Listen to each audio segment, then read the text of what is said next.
잠시 기도하겠습니다. 사랑의 하나님, 은혜와 사랑을 감사합니다. 오늘도 시국이 어려운 일정 가운데서도 우리에게 하나님을 예배할 수 있는 공간과 시간과 힘과 건강을 허락하여 주심을 감사합니다.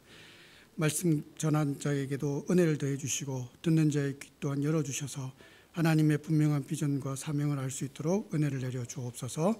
감사합니다. 예수님 이름으로 기도드리옵나이다. 아멘. 자, 저도 백신을 맞았습니다. 마스크를 좀 벗겠습니다. 됩니까? 네. 백신을 우연찮게 목사님하고 같은 날 맞았어요. 저는 지방에서 맞았고, 근데 목사님 같은 날, 같은 시간에 맞았던 것 같아요. 근데 연락이 왔어요. 뭐 몸살이 나고 열이 나고 막 그런데 저는 열도 안 나고 몸살이 조금 있었거든요. 이따가 약 먹을 것도 낫고 지금껏 계속 하나도 안 아파요. 근데 또 전화를 하니까 심지어는 병원에 가서 링겔을 맞고 있대요. 왜 저럴까? 개척을 하더니 많이 좀 몸이 쇠하여졌구나. 올라가서 고기라도 좀 사 먹여야겠다 이런 생각을 하고 건강이 참 안 좋구나 생각을 했는데 반전의 얘기를 저희 집사람이 하더라고요. 그러니까 뉴스에 이걸 듣고 얘기를 하는데 건강한 사람이 아프대요. 열도 나고 막 엄청나게 아프대요. 근데 안 건강한 사람은 하나도 안 아프대요. 오히려 반대가 된 거예요. 그래서 제가 오늘 예배 마치고 고기를 얻어먹어야 될 것 같습니다. 저희 사랑하는 이한교회는 우리 교회도 사랑하지만 이제 목사님을 너무 좋아하고 있습니다.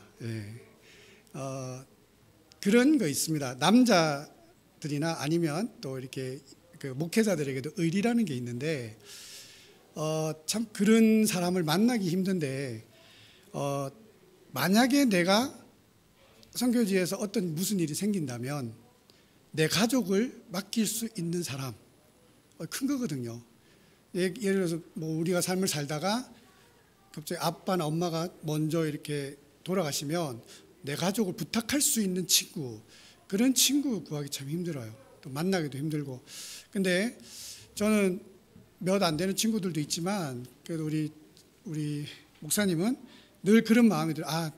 내가 어떤 일이 있으면 우리 가족을 부탁할 수 있겠구나라고 생각할 수 있을 정도로 너무 의리에 강하고 또 함께 지낸 시간들 속에서 참 좋은 목사님의 모습을 보게 됩니다. 제가 이 얘기를 하는 이유는 목사님 자랑을 해주는 사람이 없잖아요.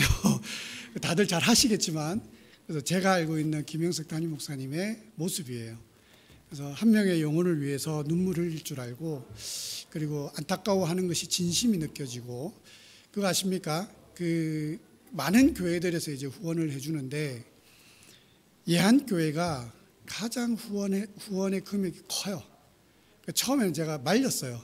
개척 시작하자마자 4-5명 이렇게 가족들 앉혀놓고 하면서부터 후원금을 보내는데 그렇게 많이 보내지 마세요. 나중에 좀 잘 되면 보내주세요라고 해도 아니라고.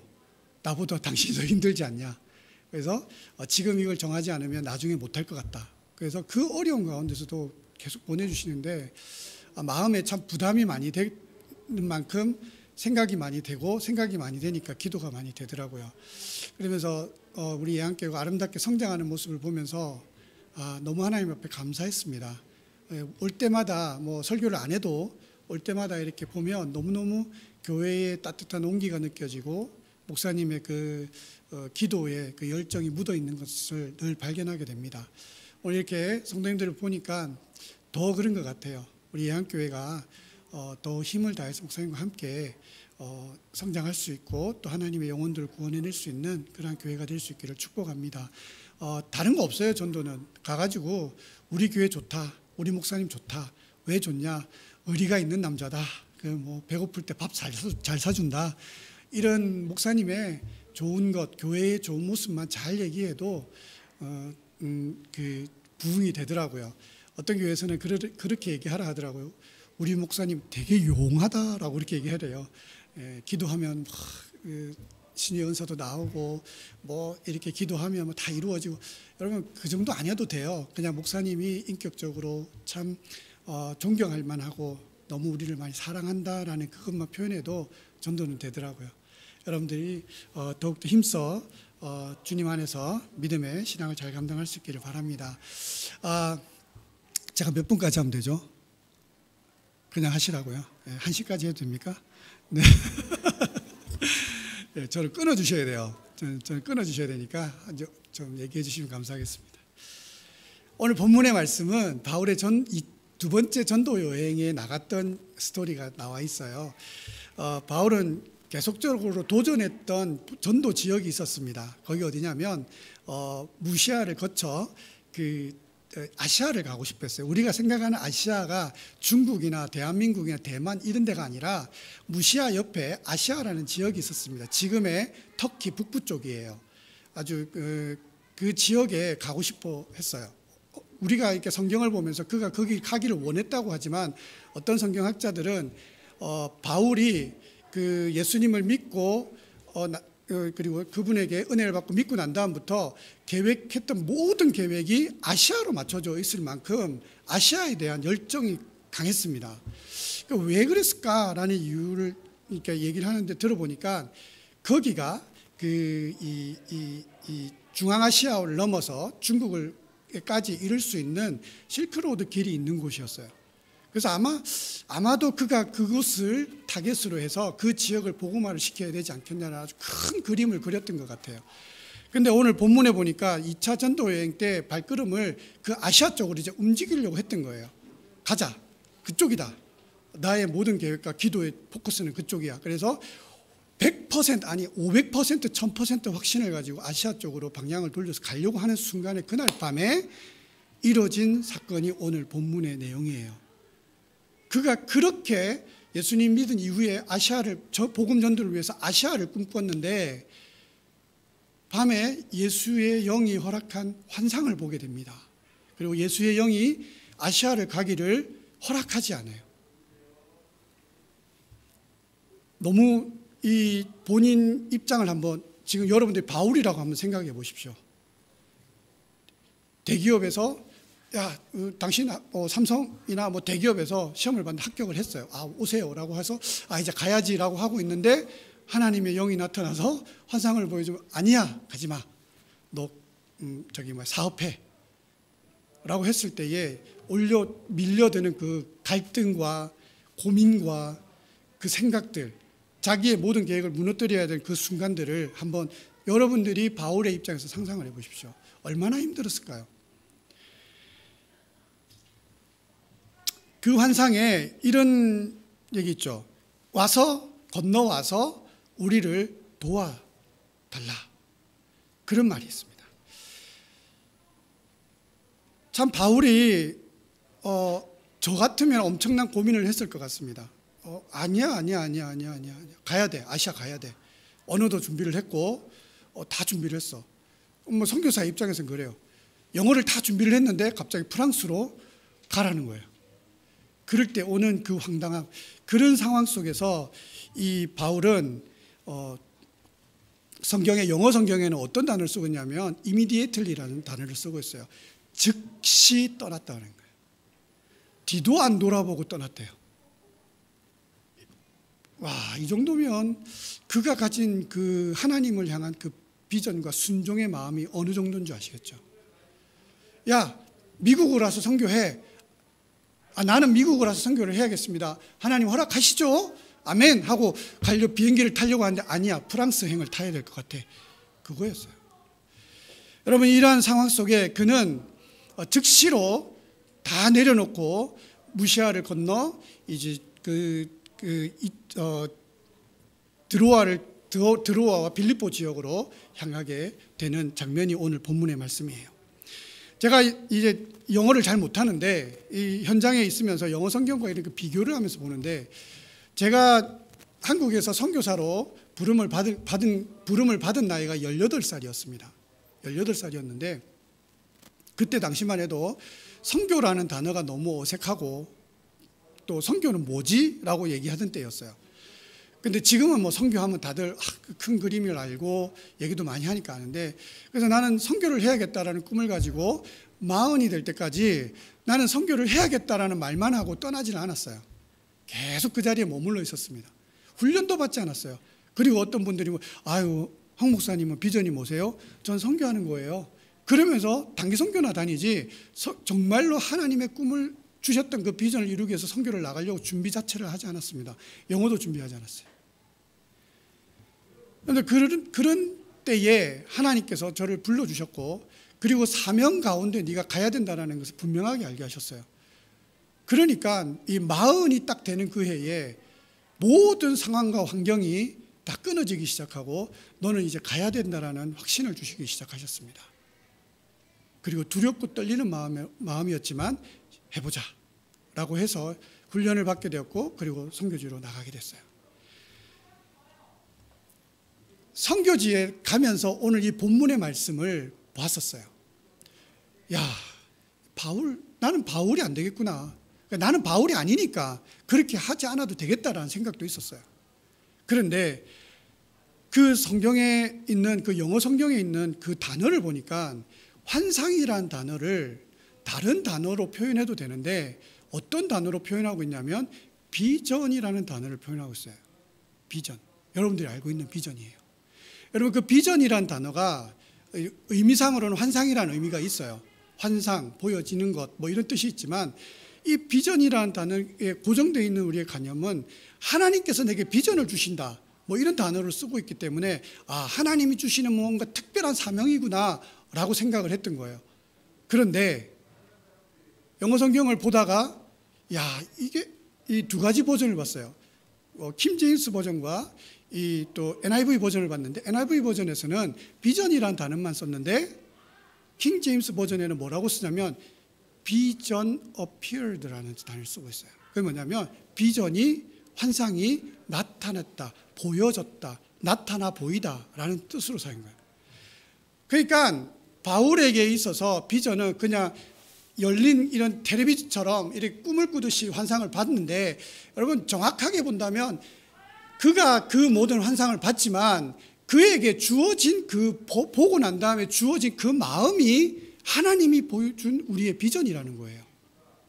그냥 환상만 보고 이렇게 봤어. 사람이 와서 손을 이러면서 이거 뭐 덩치 큰 사람이 와서 와서 우리를 도우라고 하는데 오늘 개 탔다, 복권이나 한번 사볼까? 막 그런 정도의 꿈이 아니라 그걸 보면서 그 마음속에 너무나도 벅차오르는 감동과 감격과 하나님이 보여준 그 모든 것에 대한 그 열정이 다시 한번 살아 올라오기 시작하더라는 거예요. 단순히 본 게 아니에요. 여러분, 우리가 환상 보고 싶으시죠? 보고 싶잖아요. 하나님이 주시는 은사 가운데 하나인데 환상을 보면서 천국이 이렇게 생겼구나, 저렇게 여러분, 그거는 하나님의 주시는 환상이나 비전에 속하지 않는 거예요. 그거를 보면서 내 속에 주어지는 감당할 수 없는 폭발하는 하나님의 은혜, 해야겠다라는 그 사명, 그것이 비전이라는 거예요. 바울이 그 다음 하는 행동들을 보십시오. 바울이 그 다음 하는 행동이 나타내 보이는 하나님의 그 비전에 따라서 즉시로 움직이는 거였잖아요. 배를 타고 즉시 마게도냐로 움직였습니다. 그리고 거기서 루디아라는 여자를 만났어요. 그리고 빌립보 지역에 그 여인의 집에서 예배를 드리면서 빌립보 지역의 첫 교회가 그곳에 만들어지게 됩니다. 여러분, 바울이 아시아로 갔으면 어떤 일을 했을까요? 물론 복음을 전했겠죠. 좋은 말씀을 전하고 또 뭐 거기도 교회를 세웠겠죠. 근데 얼마나 힘들었겠어요. 저는 그렇다고 봐요. 근데 오늘 이 본문에 보면요, 바울이 순적히 마게도냐의 빌립보 지역을 가서 루디아라는 여자를 만나고 그곳에서 예배를 드리더니 그곳에 사람들이 몰려와서 교회가 만들어지더라는 거예요. 하나님이 그리는 큰 그림과 내가 그리는 큰 그림의 사이즈는 너무나도 다르다는 사실입니다. 사랑하는 성도 여러분, 오늘 여러분들에게 한번 물어보고 싶습니다. 여러분들 비전이 무엇입니까? 여러분들이 보고 있는 환상이 무엇입니까? 돈을 잘 버는 환상입니까? 좋은 집에 평수를 늘려가는 환상입니까? 내 자녀가 좋은 대학, 좋은 고등학교 가서 영어 잘하는 환상을 보고 계세요? 좋은 직장 가는 환상을 보고 계세요? 틀렸다고 얘기하지 않겠습니다. 맞습니다. 그런 환상 꾸셔야죠. 내 자녀가, 내 직장이, 내 가정이, 내 집이 커져야죠. 좋아야죠. 그런데요, 그런 환상을 보되 그 환상을 통해서 하나님이 내게 말씀하시는 것에 포커스를 맞췄으면 좋겠어요. 다시 한번 묻고 싶습니다. 여러분들의 비전은 무엇입니까? 여러분들이 지금 보고 있는 그것을 통해서 여러분들에게 주어진 감격이 무엇입니까? 평수가 커져서 부가 생겨서 그거에 대한 단순한 기쁨입니까? 그렇다면 그거는 비전이 아니에요. 내 자녀에게 꿈을 가지고 내 자녀가 좋은 대학을 나와서 좋은 직장을 가서 그 직장에서 정말로 하나님의 도구로 사용되어지는 것, 그거 아닐까요? 우리 애들이 공부를 잘하는 건 아닙니다. 공부를 잘하는 건 아니에요. 그런데 저는 아이들에 대한 꿈이 있어요. 저는 하나님께서 이 아이들을 통해서 놀라운 일들을 할 거라고 저는 믿습니다. 저만 아멘 하겠습니다. 아멘. 엄청난 일을 할 거라고 저는 믿습니다. 음악을 하던 간호사를 하던 어디 가서 누구를 돕는 일을 하던 목회를 하던, 저는 이 아이들이 지금의 공부를 보는 게 아니라 그 미래에 하나님께서 이 아이들에게 보여줄 꿈을 보고 있습니다. 여러분들에게는, 여러분들 자녀들은, 여러분들이 가지고 있는 그 비전의 꿈은 무엇인지 여러분 한번 보십시오.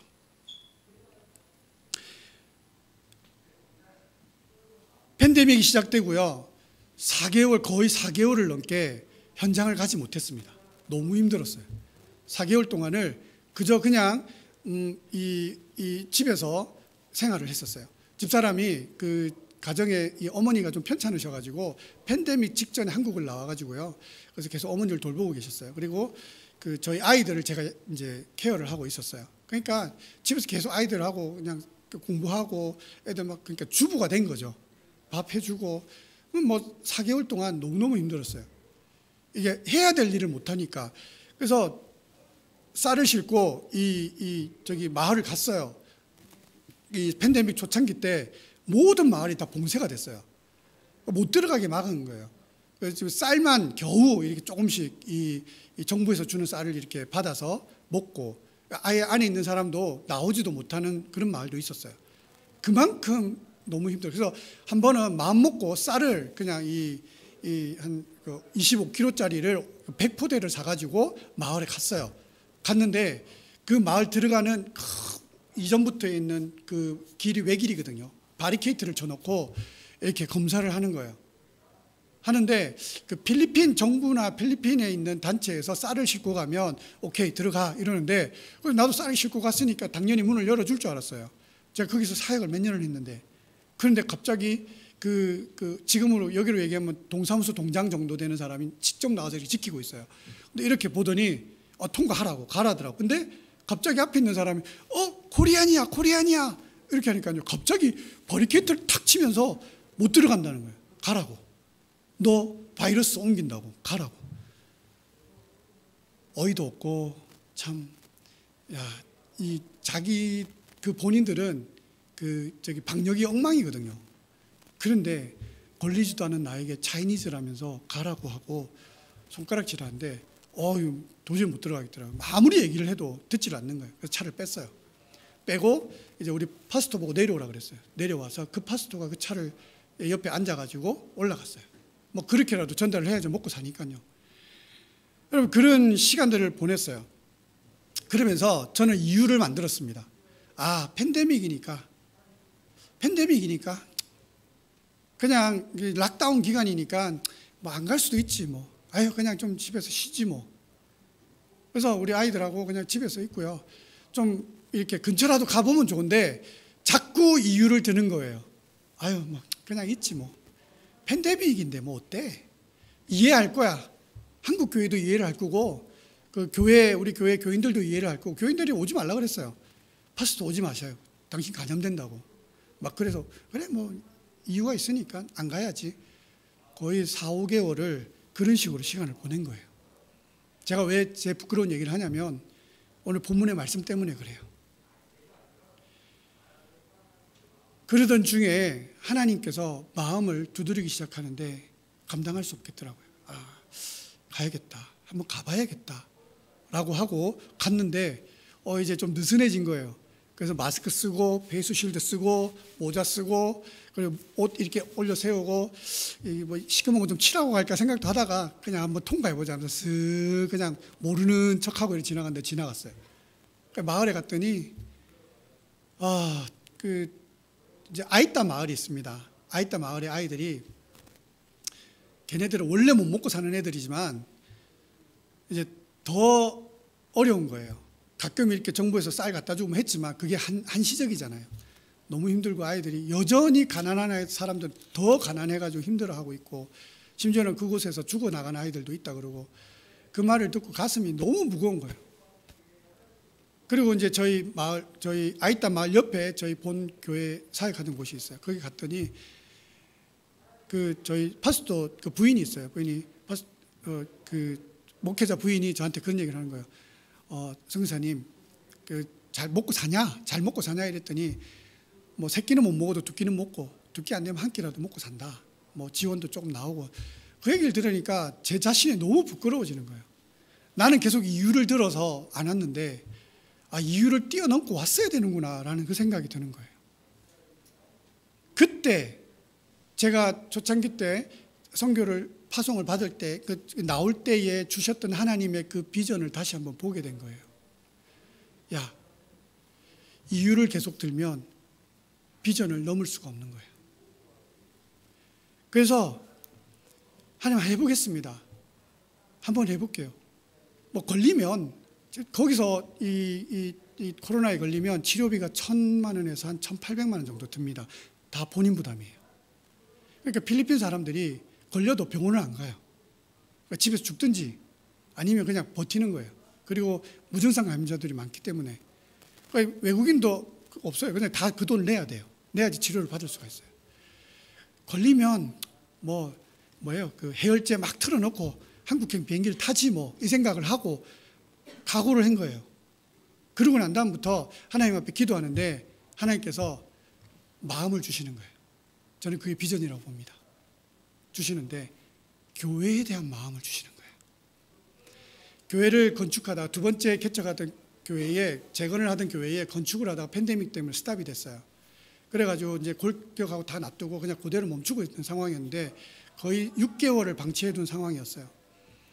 교회에 대한 비전을 주시는데 교회를 건축을 해야겠다. 이 어려운 시국에 후원도 없는 그 시국에 해야겠다. 왜? 팬데믹 기간 동안에 한 명도 감염되지 않고 이 교회가 세워진다면 교인들이 용기를 가지지 않을까? 그 고민을 하다 기도했어요. 하자. 스타트했습니다. 그리고 2달 만에 교회를 완공했어요. 한 명도 감염되지 않았습니다. 7명이 나와가지고 일하는 사람들 7명이 나와가지고 시작해서 좀 기간 더 오래 걸렸지만 어쨌든 완공을 했어요. 그 완공한 교회가 그 교회가 완공되고 난 다음에 하나님이 저에게 할 수 있다라는 용기를 주시는 거예요. 비전은 이유를 뛰어넘는 거구나. 내게 주어진 환경의 이유를 뛰어넘는 것이 그게 비전이구나. 오케이, 하나 더 해보자. 그래서 우리 이한교회가 오면 편하게 쉴 수 있는 선교관 하나 만들다가 중단된 게 있었거든요. 그것도 하자. 그것도 시작했어요. 1달 반 만에 다 완공했어요. 그러면서 교인들을 불러서 거기서 예배도 드리고 그리고 이곳은 너희들을 위해서 수련의 장소이고 또한 우리 한국에서 청년들이 오면 교인들이 오면 여기서 쉴 장소다. 우리 성도들이 너무 좋아하는 거예요. 앞에 수영장도 있거든요. 마을 수영장. 너무너무 좋아하는 거예요. 그러면서 교회가 뭔지 모르게 락다운으로 인해 가지고 교회가 계속 줄어들고 쪼그라들고 지역에서 감염의 위험 지역으로 그렇게 묶여 있던 교회가 점차 그 쇠사슬을 끊어내기 시작하는 거예요. 그러면서 허락하는 범위 안에서 최대한으로 사람들이 오고 영상 장비가 없으니까 핸드폰이라도 들어가지고 영상으로 예배 드린다고 광고를 해서 사람들이 영상으로 예배를 드리기 시작하고 심지어는 오후에 청소년들이 12명, 15명 나오던 청소년들이 40명까지 나오면서 청소년 단독 예배를 드리게 되는 거예요. 여러분 이게 하나님이 꿈꾸는 이 그림 아니겠어요? 늘 조마조마하죠. 하나님 감염자 나오면 안 됩니다. 안 됩니다. 무증상 감염자도 나오면 안 됩니다. 아직은 그렇게 보고된 아이들이 한 명도 없습니다. 하나님께서 한 사람의 비전에 있는 사람에게 그 비전 이유를 뛰어넘는 뛰어넘고 그 비전을 보니까 교회가 다시 움직이기 시작하고 교회가 큰 일들을 감당하기 시작하더라는 거예요. 그런데 재정적으로 너무 힘들었어요. 필리핀 교회가 헌금해봤자 하루에 한 주에 한 10,000원. 두 번째 개척한 교회는 그래도 조금 나왔어요. 좀 더 많이 나오긴 했는데 팬데믹이 된 이후로 헌금이 거의 없는 거예요. 온라인 이게 이 송금도 없어요. 거기는 그러니까 거의 교회가 돈이 없어요. 그러니까 저도 도와줄 일이 한계가 있는 거예요. 너무너무 힘들었어요. 그래서 어떻게 할까 고민을 하다가 제가 기아대책에서 훈련을 받으면서 그 자립선교에 대해서 훈련을 많이 받았어요.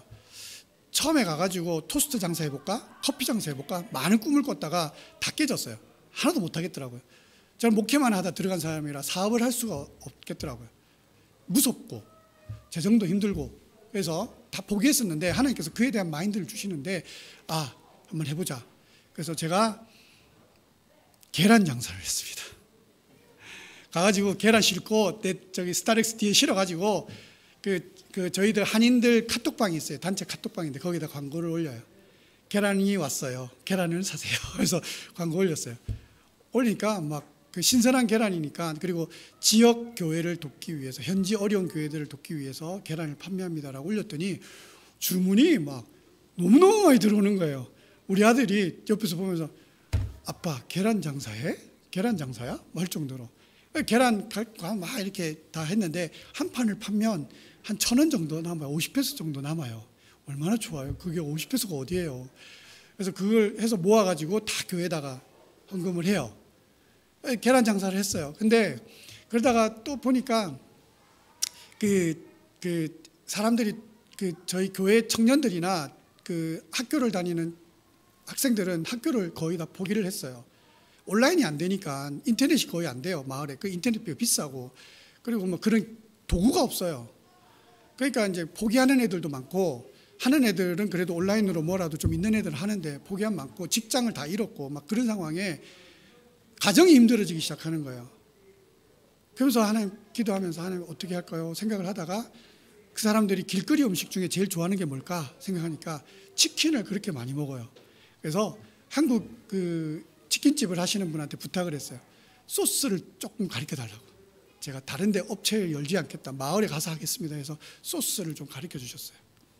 그걸 가지고 버무려 가지고 집 앞에서 요만한 튀김기 하나 가지고 닭을 사서 염지를 해서 만들어 가지고 그걸 하는 거를 열어줬어요. 돈이 얼마 안 들더라고요. 한 뭐 튀김기 하나 사고 기름 좀 사고 닭 사고 이렇게 시작을 했는데 이게 한국 그 통닭 그 소스가 이게 필리핀 사람들한테 인기가 많거든요. 장사가 잘 돼요. 그러나 한국 소스를 했다고 하니까 마을 사람들이 막 여기저기서 다 사 먹는 거예요. 장사가 되는 거예요.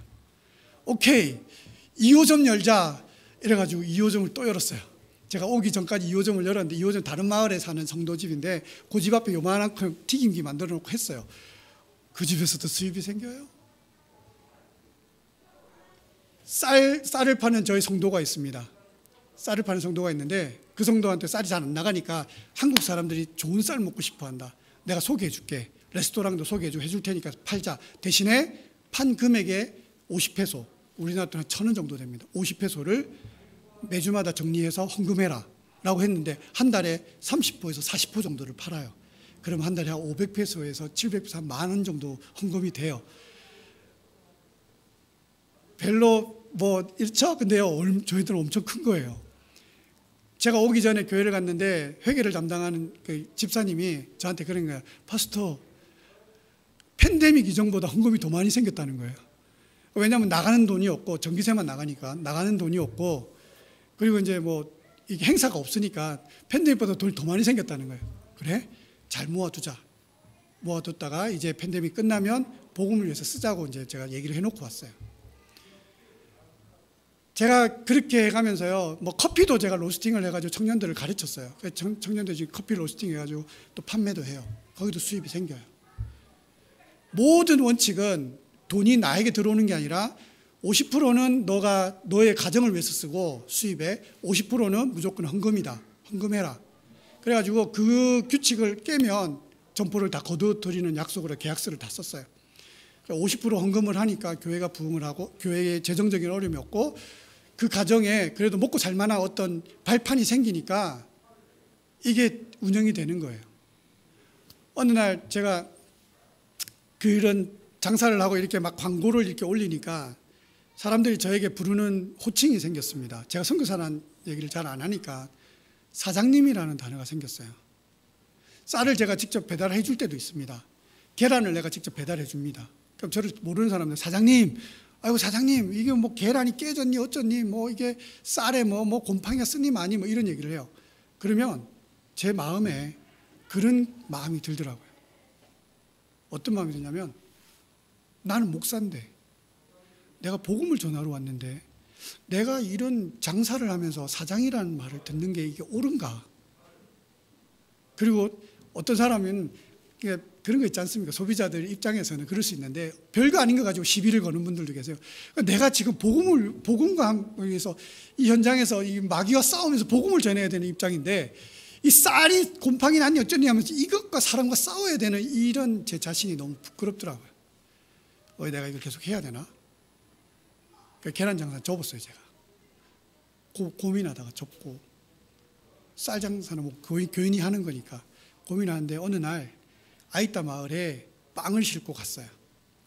가가지고 그 이제 나온 헌금으로 이제 우리 교회 애들하고 같이 가가지고 빵을 이렇게 나눠주고 하는데 한 번도 그런 적이 없어요. 근데 어떤 꼬맹이 하나가 막 뛰어오더니 제 옷자락을 이렇게 당기는 거예요. 우리 아마 예지는 알 거예요. 어떤 상황인지 지역을 아니까 당기는 거예요. 그래서 이렇게 보는데 코 찔찔해가지고 막 이 뭐 진짜 뭐 죄송합니다. 거지 같은 애가 이렇게 와가지고 이렇게 해서 이거 뜯으면서 Thank you, pastor 이렇게 하는 거예요. 고맙다는 거예요. 그 한마디에 모든 내가 고민하고 갈등하고 있던 것들이 무너지는 거예요. 건너와서 우리를 도우라는 얘기가 복음을 전하라는 얘기도 있지만 그들과 함께 해달라는 얘기였다는 거예요. 그들과 함께 해달라고. 그래서 그 빵을 갖다 주고 쌀을 갖다 주면서 늘 얘기하죠. Jesus loves you. 예수님 너를 사랑해. 힘내라고. 힘내라고. 여러분 그것이 복음이 아닌가요? 교리를 1장부터 10장까지 줄줄이 양육하며 가르치는 것 그런 것도 물론 복음이겠지만 예수님은 너를 정말로 사랑해. 용기 잃지 마. 그들에게 쌀을 주고 떡을 주며 빵을 주면서 그 한마디가 복음이었다는 거예요. 그래서 하나님 앞에 그때서야 돈만 재정만 내가 이렇게 잡지 않으면 내가 이 일을 하면서 복음을 전할 수 있겠구나. 왜냐하면 목사이기 이전에 선교사가 돈을 만지면 저도 자신이 없겠더라고요. 그래서 하나님 저는 돈을 만지지 않겠습니다. 교인들에게 다 넘기겠습니다. 여러분 이러한 작은 헌신과 작은 마음들이 모여가지고 여러분 지금 현장에서 그러한 사역들을 감당하고 있습니다. 사랑하는 성도 여러분, 저희에게 기독교라는 이 속에 우리는 그리스도인이라는 그러한 명칭을 가지고 있습니다. 그리스도인들이 왜 그리스도인입니까? 예수님을 위해서 주님을 위해서 사는 사람들이기 때문에 예수쟁이라는 말을 쓰잖아요. 그리스도인이에요. 근데 여러분 그거 아십니까? 4세기에 콘스탄틴이 이 로마를 기독교를 공인했습니다. 그래서 로마가 기독교 국가가 됐어요. 지금도 마찬가지지만요. 근데 이런 사건이 콘스탄틴이 전쟁에 나갔는데 그곳에서 태양빛으로 만들어진 십자가를 보고 군사들의 방패에다가 십자가를 새겼어요. 그래서 그 전쟁에서 승리를 합니다. 콘스탄틴 장군이 그 전쟁에서 승리함으로 말미암아서 콘스탄틴 황제로 등극을 하게 돼요. 그리고 기독교를 공인합니다. 여러분 역사 얘기는 이거예요. 로마가 기독교를 공인한 역사 얘기는 이거예요. 다 이렇게 알고 있어요. 근데 여러분 기독교가 로마에 공인되기 이전에 비하인드 스토리가 있습니다. 공인될 수밖에 없었던 스토리가 있었어요. 이 AD 165년경에 그 안토니우스 역병이라는 역병이, 그러니까 지금으로 얘기하면 이런 코로나 시대를 맞은 거예요. 15년 동안에 이 2,000명이 사망, 하루에 2,000명이 죽으면서 15만 명, 1,500만 명이라는 인구가 죽었어요. 어마어마한 역병이었어요. 방역도 되지 않았을 거고 예방약도 없을 테니까. 뭐 지금 뭐 이 과학자들은 아마 그게 천연두였을 거라 그렇게 얘기를 합니다.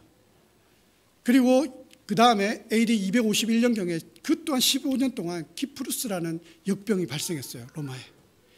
그 또한 천연두나 에볼라라는 바이러스로 이게 얘기가 되어지는데 어마어마한 사람들이 죽었습니다. 그런데요, 특이한 그룹이 있었다는 거예요. 그게 누구냐면 바로 기독교인들이었어요.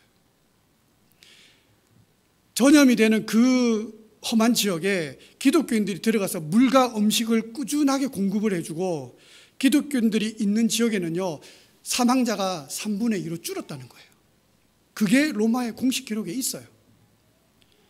여러분, 그들은요 기부금을 받으면 그 다른 지역에서는 막 축제를 하고 신을 섬기는 일에 제의에 사용하는데, 이 기독교인들은요 그 기부금을 받아가지고 남편이 죽은 과부의 집을 도와주고 고아들을 도와주고, 그러면서 병에 걸린 사람들을 자신도 간염이 돼서 죽을 수 있는 위험에 있음에도 불구하고 그들을 끌어안고 그들의 상처를 닦아주면서 그들을 케어했다는 거예요.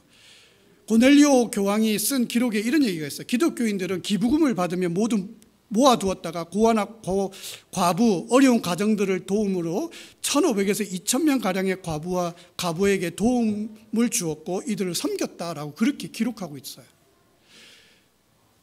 역사 속에 이런 팬데믹이 꾸준히 있어지면서 그 속에 누가 있었냐면 기독교인들이 있었다는 거예요. 여러분, 뭐 성경에서 한번 찾아봅시다. 예수님이 나환자를 멀리했던가요? 아니요. 그 이후에도 많은 제자들과 많은 그리스도인들이 나환자촌을 찾아가서 그들의 그 고름나는 피를 닦아주고 그들을 돌봐주고 먹을 것을 제공하면서 그들을 끌어안아줬어요. 그게 그리스도인이었어요. 그게 기독교인입니다. 여러분, 이것이 하나님이 오늘 이 시대에 우리에게 말하는 비전이에요. 교회가 많은 욕을 먹고 있고 교회가 많은 그 팬데믹의 어려운 상황을 만들고 있지만, 그 중에서도 그럼에도 불구하고 기독교인들이 하나님이 보여주는 그 환상을 보며, 아, 이 어려운 시대에 아파하고 힘들어하고 죽어가는 그들을 끌어안고 그들을 사랑하고 그들에게 공급해주고 그들에게 나눠줘야 되지 않겠느냐, 하나님이 오늘 우리 시대에 우리에게 말씀하고 있다는 겁니다.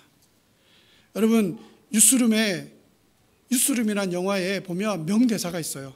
미국이 왜 위대한 나라입니까? 라고 얘기하면 막 다 좋은 거 얘기하는데요, 어떤 이 패널이 그런 얘기를 합니다. 미국이 뭐 문맹률도 몇 %고 막 낙태도 세계에서 2위로 하고 막 엄청난 얘기들을 해요.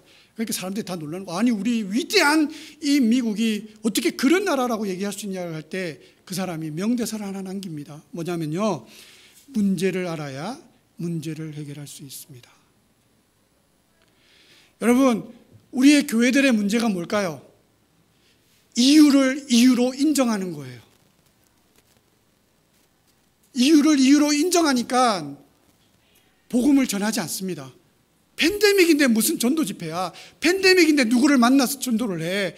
아니요, 제가 보니까요, 팬데믹인데도 식당에서 같이 오손도손 밥 먹는 친구들이 많고요, 팬데믹인데도요 유원지로 온 곳곳으로 돌아다니며 노는 분들이 많더라고요. 그런데 꼭 교회에서 이 시대에 우리가 전도해야 되지 않겠습니까? 라고 얘기하면, 팬데믹인데 무슨 전도를 해요? 팬데믹인데 뭘 나가요? 그냥 얌전하게 앉아서 예배나 드립시다. 얌전하게 그냥 영상으로 예배 드립시다. 그게 우리의 이유가 되어버린 거예요. 사랑하는 성도 여러분, 중세 14세기에 이 14세기를 암흑의 시대라고 그럽니다. 암흑의 기독교라고 얘기해요. 어둠의 시대라고 얘기합니다. 왜냐하면 그 시대에 그 흑사병이 발생을 했어요. 그러면서 온 사람들이 그냥 옆에만 있어도 감염이 되는 아주 무시무시한 병입니다. 온 사람들이 다 죽어나갔어요. 그런데 이 사람들이 죽으면, 그때가 이제 14세기니까요 기독교가 아주 날개를 단 시대였잖아요. 그러니까 이 시대에 사람이 죽으면 누가 장례를 치릅니까? 성직자가 장례를 치러줘야 돼요. 성직자가. 그러니까 흑사병에 걸려 죽은 이 사람들을 이 성직자들이 장례를 치르다 보니까 성직자들이 감염돼서 다 죽어버리는 거예요. 그러니까 너무 빈자리가 많아져 버렸어. 이 교회는 움직여야 되고 하니까 누가 이 자리를 메꿨냐면요. 지금으로 얘기하면 신대원 1, 2학년생들, 아직 공부가 덜 된 그런 신부들의 그런 성직자들이 와가지고 교회를 맡기 시작하는 거예요. 그러면서부터 온갖 비리들이 발생하기 시작해요. 성직을 돈으로 주고 사고, 심지어는 면죄부를 팔아가지고 그 돈으로 교회에 배를 불리고 성매매를 일삼고, 성직자들이 온갖 더러운 것들이 막 이 교회에서 발생하기 시작하는 거예요. 지금처럼 교회가 어떻게 팬데믹에 이 시발점이 될 수 있느냐 하면서 막 욕하는 것처럼 그런 시대를 맞았어요. 그런데 그때 95개의 반박문을 교회에다가 붙이면서 혁명을 일으킨 사람이 바로 마틴 루터예요. 이건 아니지 않느냐. 오직 성경, 오직 은혜, 오직 그리스도, 오직 믿음, 오직 하나님께 영광이라는 그 반박문을 붙이고 개혁을 일으켰습니다. 오늘 이 시대에 하나님 우리에게 말씀하고 계세요. 사랑하는 성도들에게 환상을 보여주고 계십니다. 언제요? 매주마다 담임 목사님의 말씀을 통해서 환상을 보여주고 있습니다. 결단하라고 얘기하고 있습니다. 좀 마음에 벅찬 하나님의 감동을 받으라고 얘기하고 있어요. 그러면 어떤 얘기를 하냐? 하나님의 혁명을 일으켜야 됩니다. 다 이유가 되는 세상 속에서 이유가 되지 않는 세상을 만들어가는 것, 이유를 뛰어넘어서 하나님의 비전을 이루어가는 그러한 성도, 그것이 오늘 우리에게 보여주는 하나님의 비전입니다. 오늘 여러분들에게 나타내 보여주는 비전입니다. 저는 우리 사랑하는 교회가 우리 사랑하는 예안교회가 매일매일 한 사람씩 전도되기를 축복합니다. 그걸 뛰어넘으세요. 이유 같지 않은 이유를 뛰어넘으세요. 그때 하나님의 비전이 보입니다. 더 힘써 하나님의 은혜와 능력을 붙잡고 이 시대를 하나님의 복음으로, 말씀으로 이겨나가는 비전의 사람들 되시기를 주님의 이름으로 축복합니다. 기도하겠습니다. 우리 조용히 다 같이 한번 기도할까요?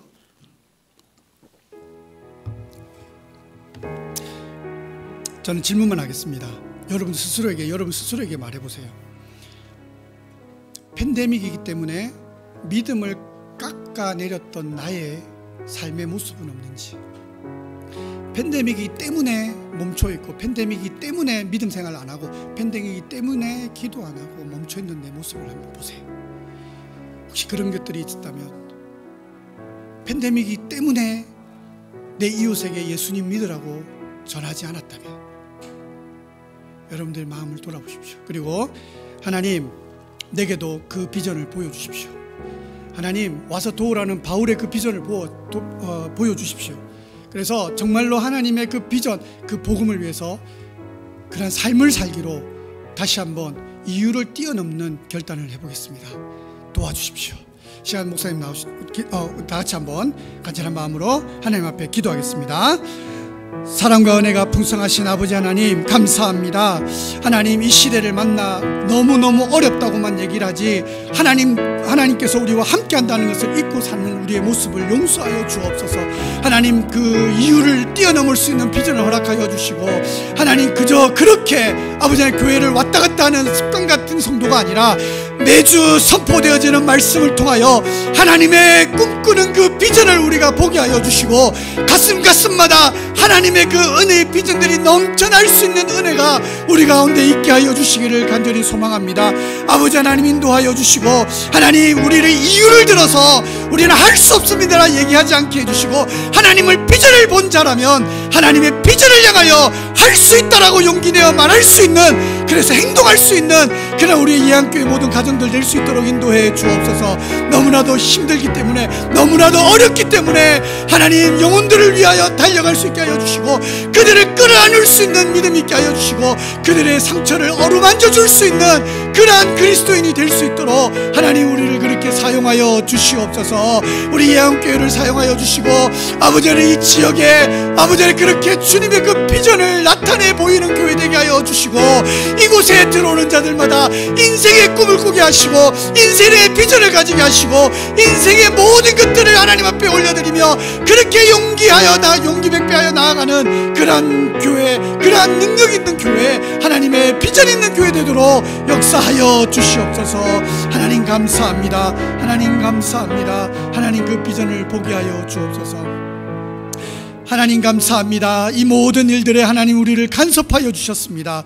이 팬데믹의 어려운 속에서도 하나님은 우리에게 원하시는 비전이 있습니다. 하나님 그 이유를 들어, 팬데믹이라는 이유를 들어 그저 멈춰 있고 주저앉아 있는 그러한 하나님의 믿음 없는 인생 되지 않게 해주시고, 이 시대를 뛰어넘는 하나님의 혁명가가 되게 하여 주옵소서. 이 시대를 뛰어넘는 하나님의 그러한 비전의 운동가가 되게 하여 주옵소서. 하나님 우리를 통하여, 나를 통하여 하나님의 복음의 일들이 더욱더 번져나가게 하여 주시고, 아버지 내 이웃이 죽어감에도 불구하고 그저 지나갔던 내 모습이 이로부터는 하나님 그들을 향하여 생명을 전할 수 있고, 그들의 어둠 속에 있다면 예수의 빛을 비출 수 있는 하나님의 복음의 비전의 일꾼들이 되게 하여 주시옵소서. 이 예안교회를 꿈꿉니다. 이 예안교회의 5년과 10년지를 꿈꿉니다. 하나님이여 세상이 감당할 수 없는 교회 되게 하여 주시고, 하나님의 세상이 감당할 수 없는 은혜의 장소가 되게 하여 주옵소서. 그래야 아버지 하나님이 이 교회를 통하여 하나님이 원하는 그 꿈이 반드시 이루어지게 하여 주시옵소서. 목회를 담당하는 우리 김영석 담임 목사님에게 하나님의 더 큰 꿈과 비전을 주시고, 바울과 같이 작은 그러한 그림이 아니라 하나님의 큰 그림을 그리고 모든 성도들을 잘 양육하여 하나님의 목장으로 잘 인도해가는 하나님의 꿈꾸는 목회자가 되도록 축복하여 주시옵소서. 하나님 오늘도 이 자리에 온 우리 어린아이들부터 노년에 이르기까지 하나님이 원하는 모든 삶을 결단하고 갈 때에 그 발걸음에 하나님의 은혜와 비전을 허락해 주옵소서. 감사를 드립니다. 모든 영광 주님께 올려드리며 예수님의 이름으로 기도드리옵나이다. 아멘.